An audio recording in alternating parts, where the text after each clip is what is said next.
Good morning, good afternoon, good evening, wherever you may be watching from this wonderful, weird, wacky, and chaotic world of ours. This is the Alberta Referendum, another episode where I want to have a discussion. I want conversations to flow, and I want us to help each other learn a little bit more about a potential independence for the province of Alberta. Good to see everyone again. Thank you so much again for all the support.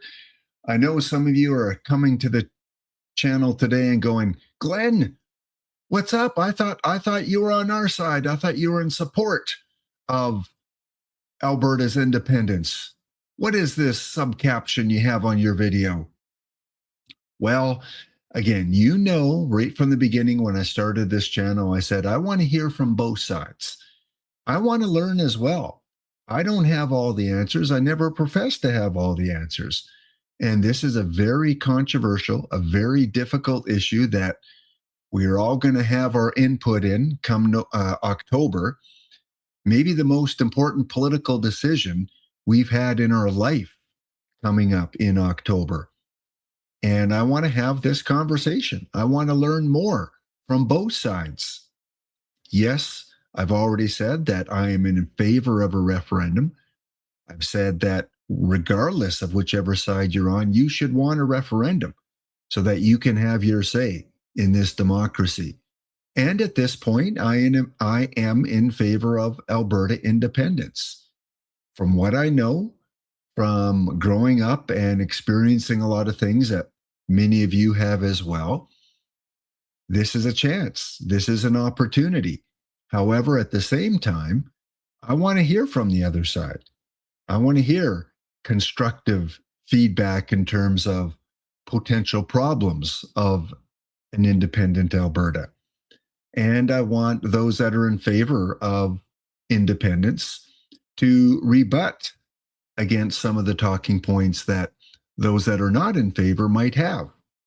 So over the course of the next two episodes, I want to present some information that those that may not support independence, you may hear them saying. Let's get to it. First of all, some viewer comments from the last couple episodes. GB Jeffress says, besides oil, natural gas, petrochemicals, and agriculture, Alberta has huge deposits of black shale, which can be biologically processed into critical minerals. Not to mention we have forestry, metallurgical, coal, tech, and tourism. We can do fine economically on our own. Don't poke the bear.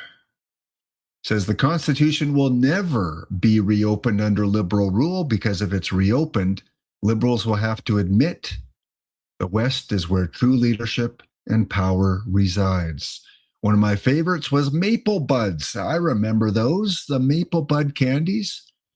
Kind of like you'd go to the movie theater and you'd have, you know, those, I forget what they're called, but you get a little box of like Milk Duds. I think they're very similar to Milk Duds, but kind of the Canadian version. Yeah, those were pretty good. I'd leave them in my back pocket until they melted. That would happen because there was no coating on those chocolates. It turned into a chocolate-like icing, and it was delicious. Next comment comes from Pentax Life. Let's go freedom. All you're missing is the friggin' rights. Let's go, eh?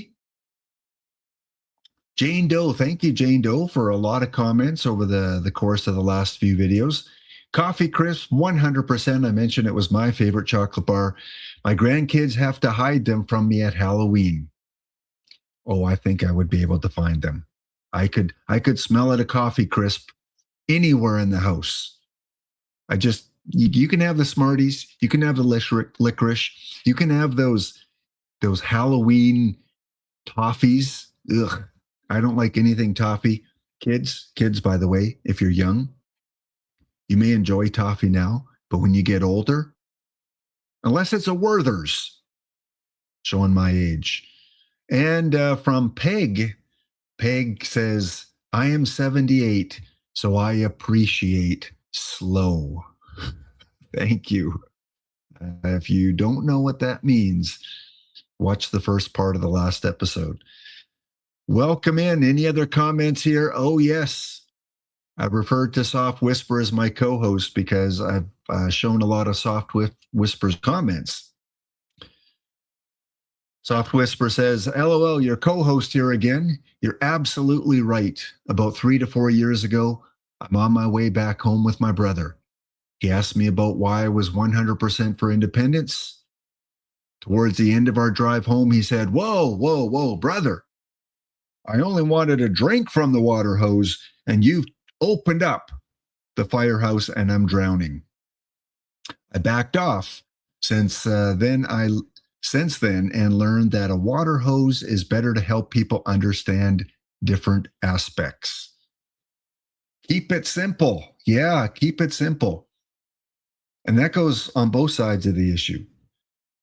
Rants and long dissertations will lose someone really quickly, especially if they're extremely supportive of the other side, they won't give it much thought. If they're kind of supportive of the other side, they probably won't give it much thought. If they're on the fence, they might read through it a little bit. But I think you have to keep it simple for a lot of people because if you try to overwhelm them, you lose them. And that's not just with Alberta Independence. That's with any kind of semi or big time controversial issue. Just keep it to the talking points. So what I try to do here, very first episode, I said I want to give both sides the ability to give their arguments, but I want it to be in a respectful way. We don't know everything. We don't know everything that it would take for Alberta to become independent. We would like to think we know. We hear a lot of good things, and we hear some negative things as well. And I want this channel to open up our eyes to both sides of the issue. Make us think a little bit. One of my favorite movies of all time, and I showed it to my students during the law components of the curriculum, was 12 Angry Men. You remember that movie? Fantastic movie, especially the original with Henry Fonda. And that movie really makes you think, and you kind of don't want to rush into decisions. You want to hear from all sides. You want to hear all arguments before you make an absolute decision. That's kind of what I want here, at least for, the opening episodes as we just kind of start to broach. We've talked about the economics, but it's much more than economics. It's a lot of social issues too. Whether it's free speech, whether it's gun laws, whether it's personal issues, transgenderism, those kind of things, climate. So many issues, not just economics, but I've started with the economic component. We'll get to the other things as the channel continues on. But again, please be respectful. I read through the comments. Some of them I make remarks on. Some of them I give a little thumbs up. And some of them I go, wow, this social media gig can be brutal at times. Some of the comments people make on this channel or other comments on other channels, I'm like, I was taught growing up, be respectful of people, allow them to, give their free speech and make comments. But some of them are downright rude. Some of them are downright aggressive. That's not what I want this channel to be about. And again, that's on both sides of the issue. I want it to be respectful, dignified, and talk like you would amongst your friends or grandparents, kind of thing. That's treat others as you want to be treated. That common phrase we hear growing up. But thank you everyone to the comments. 95% of them have been really good, really positive, and are enjoying the channel. So thank you so much. So today we're going to go through some of the talking points, arguments against Alberta independence. Let's go to it. First, Alberta's largest trading partner is the rest of Canada. So an independent Alberta is going to threaten us economically. The argument is independence could disrupt Alberta's most important trade relationships. Again, if you have talking points to rebut, to go against this, please leave it in the comments. Some of the facts: around 50 to 60% of Alberta's interprovincial exports go to other Canadian provinces. Interprovincial trade accounts roughly 140, 150 billion in total imports and exports from Alberta. And the US accounts for about 40 to 50% of Alberta exports, meaning Canada is still the largest overall market.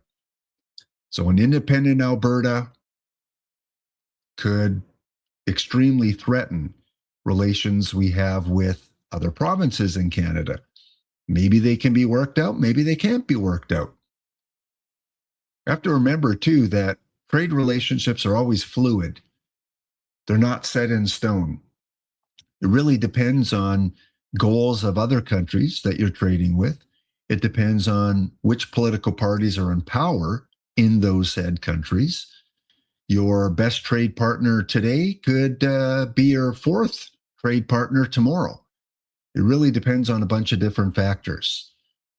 We do trade a lot within Canada, and that definitely could be a sticking point in independence, for independence. Here you see total interprovincial exports from each province.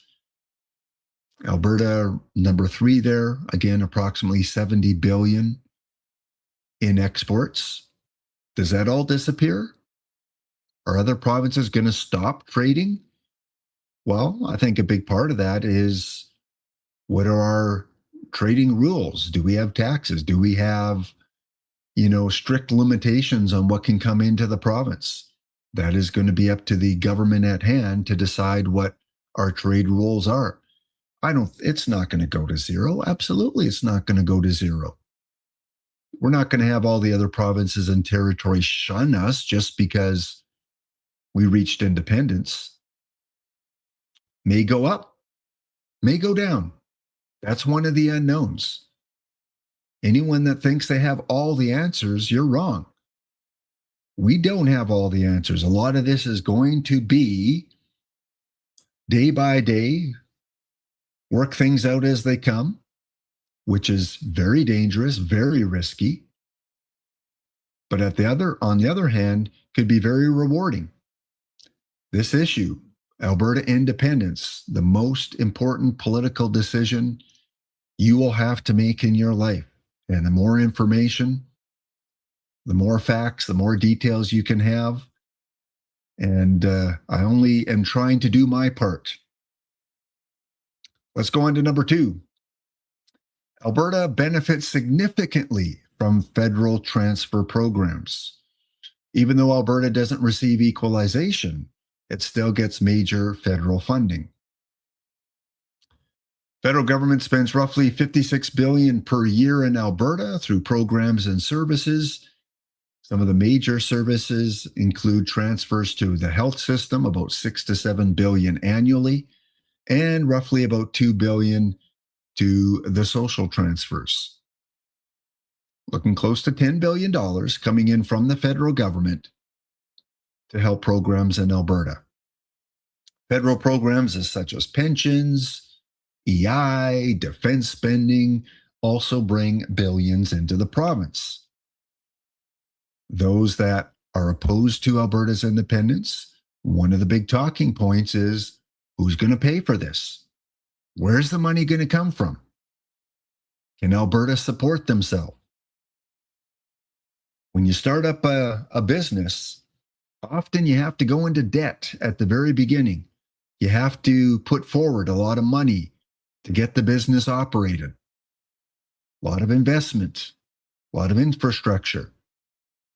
You have to hire employees. You have to, create some sort of plan for how you want to make money. Can't just start up a business and expect to be successful.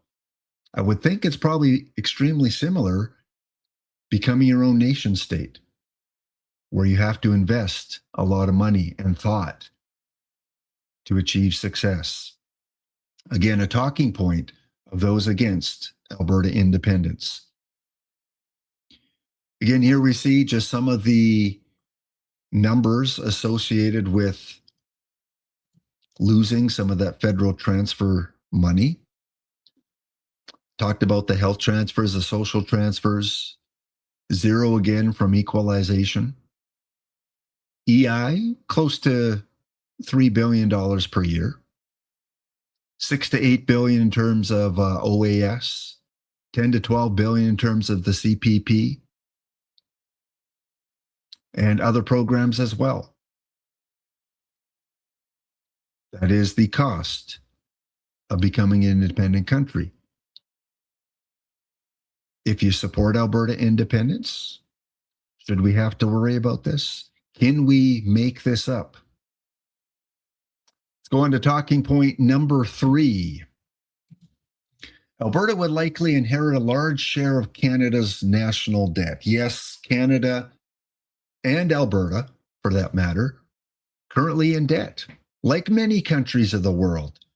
Whether it's billions or trillions of dollars, countries have incurred a lot of debt, a lot of printing of money. And when you print money, not only do you typically drive up inflation, but you also drive down the value of your monetary system. The argument is an independent Alberta would probably, that would be part of the negotiations, of course, because you have to have negotiations even if the vote is successful. You can't just wake up the next day and go, okay, we're the Republic of Alberta. You have to negotiate. So what is that negotiation going to look like? Canada's federal debt exceeds $1.2 trillion right now. What would Alberta's share be? Again, this is not something that's been done before. There is no template. There's no formula where we're going to just apply it and go, okay, we don't know what that debt could look like. Alberta has about 11 to 12% of Canada's population. So if that is how it's determined, we could inherit anywhere between $130 and $150 billion in federal debt. Like I said, startup companies, you gotta put money forward. Do we have the money? If we're in debt right now, do we have the money to start up our own independent state? Do we have to look for investors? And then what are the potential risks of having investors come in? Just playing devil's advocate, folks. I've said before, right now I want a referendum. Right now, if the vote was tomorrow, I would vote in favor of an independent Alberta. But I like to hear from the other side. As a teacher, I love to play devil's advocate. A student would present facts and information in a debate, and then I would come back and give my rebuttal. Forces them to think on the spot, forces them to defend their position, defend their arguments. I think it's an important part of critical thinking rather than just, give a few facts. Can you back them up? So devil's advocate, I think we, on both sides, need to kind of play that role. If you go with a population-based share to assume your share of the national debt, per capita mode, about 170 billion to about 208 billion. Again, just rough numbers. These are not exact. No one knows for sure, but potentially. That's what you could be looking at. If you're looking at a GDP-based share, it could be higher. It could be anywhere between 210 billion, 280 billion, because Alberta has an extremely high GDP compared to other provinces. What would the model be? Again, I think that would be part of the negotiations. Number 4, economic studies estimate separation would shrink Alberta's economy. Now, I don't give a lot of credence to polls. I don't give a lot of credence to studies unless they're peer-reviewed. I think peer-reviewed studies, if you have a lot of people that look things over, proofread, the more people that proofread your English paper in high school, probably the better mark you're going to get, because everyone's going to get their red pen out and circle different things for you to fix. Those studies I put a lot more credence into. The argument, independence could reduce economic output. How so? Well, one analysis estimated Alberta's economy could shrink by about 4%. So that's about $20 billion annually due to the higher trade costs involved. Over a decade, losses could reach $130 billion in reduced GDP, and reduced investment and trade friction are major drivers of these projections. We're in debt already. We would probably have to assume some debt. And now we could lose about 4%. Again, just a talking point that the other side presents. So if you look at our current financial standings, a budget of 2026, you see a bunch of numbers here. Total debt projection, $111 billion, record high. Projected deficit, $9.4 billion. Debt to GDP ratio projected to rise 10.5% and potentially 13% within a few years. Absolutely scary, terrifying numbers. Is it the right time to become independent? I'd like to know the answers. I want to learn the answers. If anyone has answers, please put them in the chat. Because later on, we're going to show some answers to some of the reasons for independence from the previous two videos. Some of the rebuttals to those. And number 5, Alberta's economy is highly dependent on volatile oil prices. Yes, this is a big talking point for those against Alberta independence, that resource dependence creates economic instability. I believe it was John Maynard Keynes that said, especially in a market kind of system, you go through the booms and busts.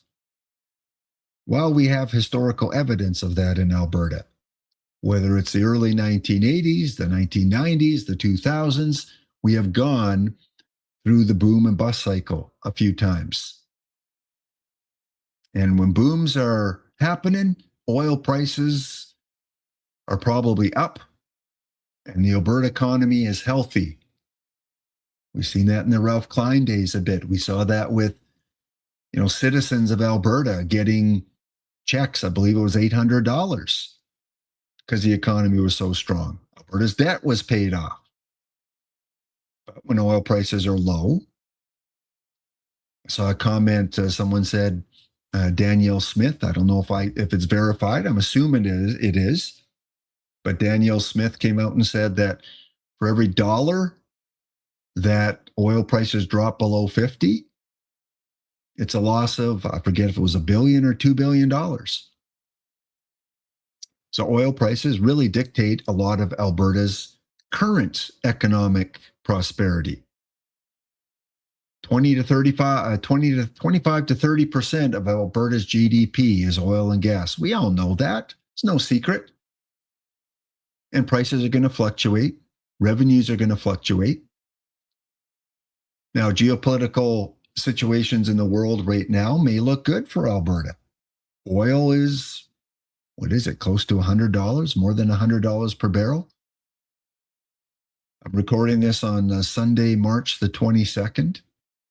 Doesn't seem to be an end in sight for oil prices. If anything, they're going to go up. Again, for a province, potential independent state like Alberta, that would, take advantage of geopolitical situations that would probably help us. I would think. I'm not an expert on oil. I don't know about LNG and oil and all those other things and the type of oil and the costs involved. I don't know in terms of what kind of revenue that would bring Alberta. It's very fluid. U.S.-Venezuela situation has maybe impacted reliability on Alberta oil too. I don't know. In the chat, if you know, please educate all of us. Again, I am not the teacher, the educator here. I'm just presenting information I come across, and I want you guys to present information you come across too. And hopefully we can together learn from all this. In 2015, 2016, the oil crash caused Alberta's economy to shrink by about 4%, and unemployment rose above 9%. Those are the risks of low oil prices, of the boom and the bust.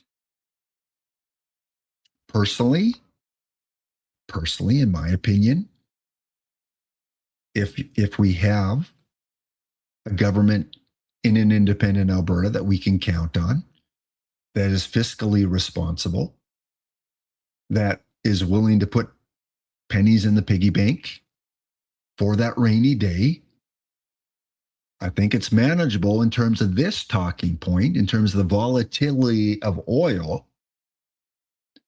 But again, you've got to have faith and confidence in your government, that they're spending properly and they're putting money away properly. Here you see a couple charts. Alberta's major oil exports. I've got the 2016 crude, petrochemicals, gas. Yeah, makes up a big percentage. Over 60%, it looks like. Or $60 billion of those exports come in the oil and gas. That's a lot. So in downtimes, when oil prices are low, can we make that up in all these other areas? Can we make it up in crops and livestock, food and beverage, forestry, maybe other areas that we haven't explored yet? And on the right, you see a more updated one, 2025. The percentage of total exports from that given area, and then the value, billions of dollars. So crude, natural gas, again, 60%, 70% of that income, of that revenue is going to drop when oil prices are low. Unless, again, we can make up for it in other areas. Yeah, leave comments. Please leave comments and post your rebuttal for those talking points.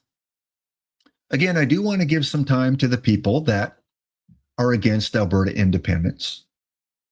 As long as information is presented in a respectful. Too many times we become argumentative. Too many times we just want to fight. And unfortunately, often that leads to just, again, as I mentioned earlier, rude, immature comments that might come out. Not referring to anything specific in comments on this channel, but I see that on a lot of other channels. I have to give everyone credit.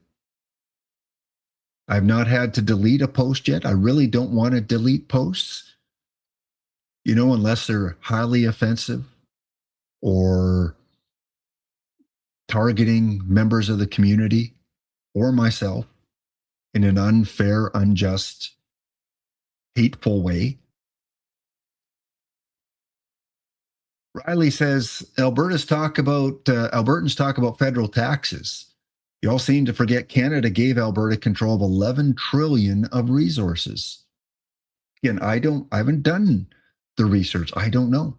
I am trusting that any information you guys put in the chat is legit. I'm trusting you've done the research. That's the equalization payments. So when you calculate the 20 billion per year, you need to put that against 11 trillion.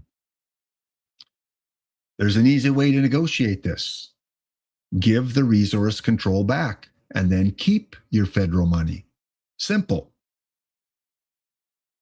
However, those in favor of independence want their cake and eat it too. That will never happen. Riley had a few other comments as well. I just picked a little part of it. You can go back to video number 3 and 4 and see some of the other comments that Riley made. Also, a comment from Tina. Tina says that a Clarity Act was written so no province can separate. The $27 billion in transfer won't even cover the financing on Alberta's debt. Investment in business is and will leave. I hear it from every business leader. Business will just move to Ontario. Who says Alberta would even retain their resources? That has to be negotiated. I do agree about the negotiation. It is clear that an independence yes vote means that this new independent state and the federal government have to undergo negotiations, which can become timely and costly, but those have to happen. And it has to be on a clear question, according to the courts. Personally, I think the question is clear, but in cases like this, there is so much controversy and divisiveness that something that may appear clear to one side may not appear clear to the other. So thank you, Tina. After reading Tina and Riley, I'm thinking maybe they're the same person on two different accounts, because some of the talking points were almost exact. If I'm wrong, I apologize, but both had very similar talking points. Next up, Carl. Carl, thank you so much. Carl presented a rebuttal the way I hope everyone out there can do it. Carl said, here's what you said, Glenn, on your stream. Here's my rebuttal against Alberta independence. So in video number, I think it was video number 4, I said that Alberta is a net contributor, sending billions more to Ottawa than it receives. Carl even gave the timestamps on the video. Well done. A+. Sorry, teacher comes out every once in a while. Specifically through equalization payments. Carl's rebuttal, federal taxes are individual, not provincial. Equalization is funded through federal general revenue, not by provincial governments. Wealthier individuals in Alberta pay more because they earn more, just like wealthy individuals in Ontario or BC. This is a foundational principle of a progressive tax system. And Carl had a rebuttal for all 5 of the talking points from that video. I'm only going to show you a couple. You can go back and read the other ones if you choose to. In terms of the claim that separation is a democratic right to escape radical ideologies and authoritarianism from Ottawa, Carl says, internal division. Separation is not a unified movement within Alberta. Major cities like Edmonton and Calgary often vote differently than rural areas. And independence could lead to further internal fracturing, with municipalities or Indigenous nations asserting their own rights to remain part of Canada, leading to a partition of the province. When Alberta separates, when Alberta becomes independent, there's a partitioning of Canada. Is that what we could see if Alberta became independent? Could we then see a partition of Alberta with groups that don't want to be part of Alberta and land claims, things like that? I mean, that would be an ugly situation. So thank you, Carl. Thank you for the very well put together, intelligent rebuttal. And chat, it is your time for rebuttal about some of the things you heard here. So love to hear from all sides of the issue. Again, you know where I stand. But at this point on the channel, I like to give both sides their talking points. And I want to be able to learn from each other.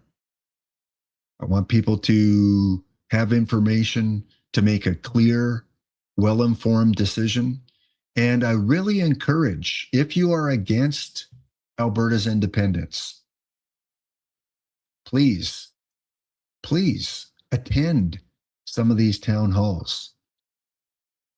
And if you present your information at these town halls against Alberta independence, like Carl did, in a respectful way, you're not going to get, I don't think, I would hope not, booed out of the town hall. You're not going to get arrested. Unlike what could happen if Alberta doesn't become an independent state, but that's a topic for another issue or another video. But, Tina and Carl and Riley, have you been to a town hall? Have you brought up these points at a town hall to the guest speakers?